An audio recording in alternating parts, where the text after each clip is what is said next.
Welcome to Democracy Now!, democracynow.org, The War and Peace Report. I'm Amy Goodman. In Israel, as votes continue to be tallied, Prime Minister Benjamin Netanyahu appears to be on the verge of securing a record fifth term in office. Netanyahu and his main challenger, ex-military chief Benny Gantz, both claimed victory in the tight race Tuesday night, as the Likud and the newly formed Blue and White Party both won 35 seats in the Knesset.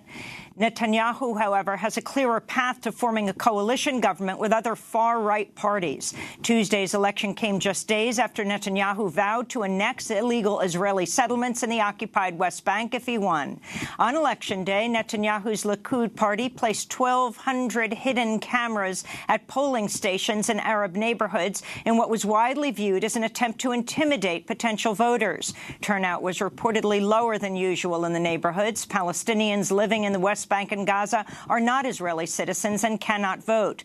Many Palestinians and Arab Israelis argued there was no real choice in this election, as both front-running parties have repeatedly expressed anti-Palestinian and anti-Arab views and policies. We'll have more on the elections and the significance of the results after headlines with Palestinian attorney Diana Buttu and Israeli journalist Haggai Matar.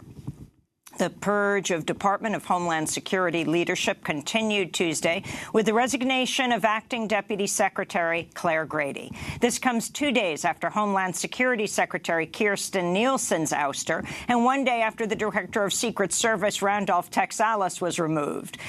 Grady's exit clears the path for Kevin McAleenan, head of Customs and Border Protection, to become the DHS secretary. The purging of high-ranking DHS officials is said to be part of Trump advisor Stephen Miller's plan to steer the administration toward even more hardline immigration policies. Reports also emerged Tuesday the Trump administration's pushing for Border Patrol agents to be put in charge of interviewing asylum seekers at the border. Miller reportedly argues it would make it more difficult for migrants to argue a credible fear of persecution in their country of origin and move forward in the asylum process. Initial interviews are currently conducted by Citizenship and Immigration Services officials.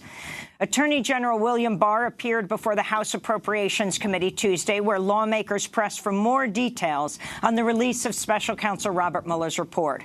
Barr said he would release the redacted report within a week, but that he had no plans to release the full report to Congress. Barr also said he offered Mueller the opportunity to review his conclusions on the report that Mueller declined. This is Congressmember Nita Lowey questioning Barr. President Trump has publicly stated that this report is a complete and total exoneration. Can you tell us who is factually accurate?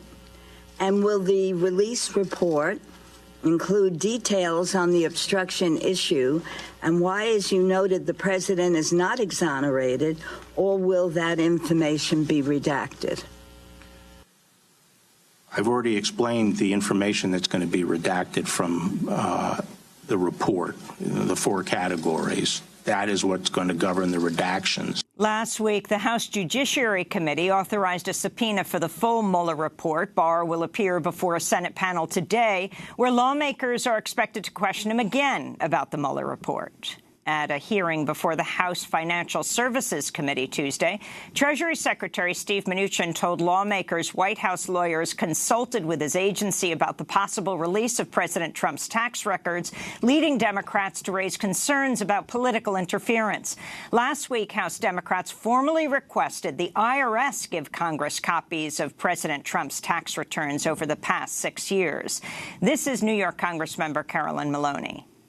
I think the fact that there was any communication with the White House about this is deeply troubling and certainly violates the spirit of the law, if not the letter of the law. And I think we need to get to the bottom of this. Mnuchin did not indicate how his department would respond to the request, saying he intended to follow the law while defending Trump's right to keep his tax returns private. Mnuchin also clashed with committee chair Maxine Waters after a tense back and forth over whether he could leave the hearing. Mnuchin told Waters she was supposed to take the gavel, but he said gravel, and bang it to end the session, to which Waters responded, "Please do not instruct me as to how I am to conduct this committee." A new tax bill with bipartisan backing in both the House and Senate could make it illegal for the IRS to create its own online system for filing taxes. A provision in the House Taxpayer First Act would bar the agency from offering an easier, low-cost or cost-free way of filing, even though an estimated 70% of Americans are eligible to file for free based on their incomes. Tax filing companies such as TurboTax and H&R Block have long lobbied to block the IRS from offering the service in order to maintain their share of the e-filing market. Airbnb has reversed its previous decision to bar listings from illegal Israeli settlements in the occupied West Bank.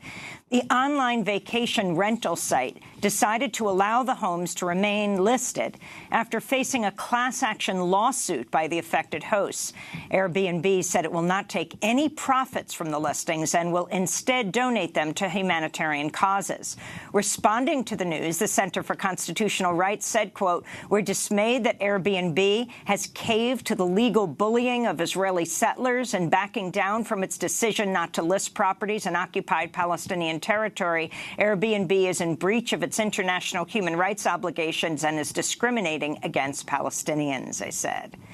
New York City's declared a public health emergency over the growing measles outbreak.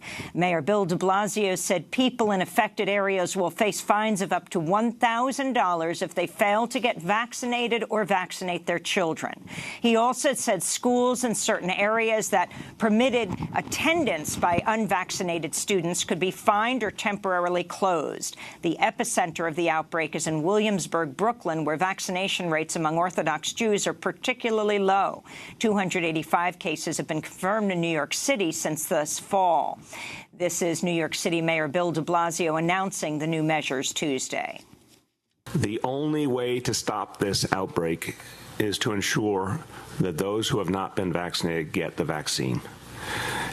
It's crucial for people to understand the measles vaccine works. It is safe, it is effective, it is time-tested.